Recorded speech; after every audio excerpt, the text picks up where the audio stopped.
user could appear. What did he say?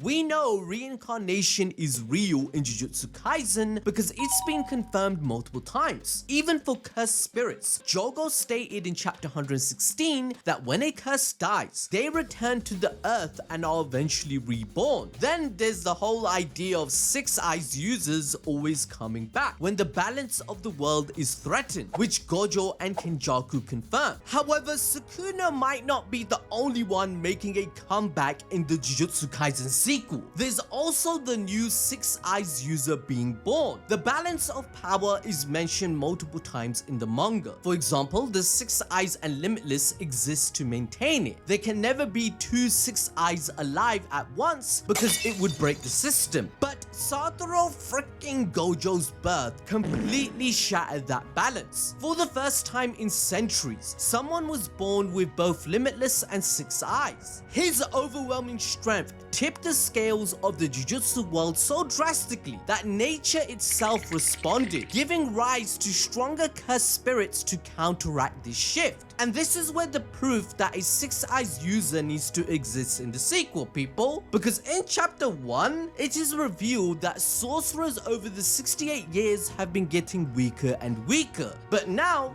Earth has a huge problem. Curse energy is fading from society, and the balance of the world is shifting again. And history shows Jujutsu has a way of correcting itself. Let's not forget, the Six Eyes just always respawn. Kenjaku even killed a Six Eyes user just a month after they were born, but destiny couldn't be stopped. The Six Eyes reappeared alongside a new star plasma vessel on the very day of the merger, proving that balance in the Jujutsu world always resets itself. Gege is basically telling us that sorcery didn't begin with humanity. It's a universal law that every great civilization eventually uncovers. And the Sumerians, they mastered it first. Tengen revived it through Buddhism, and Sukuna embodied its most violent form. That's why in the sequel, the Sumerians aren't just some random aliens. They represent the origin point of curse energy itself on the planet. That would explain why the alien king looks like Sukuna and his assistant resembles another Tengen. Like, I don't want to point out that Gojo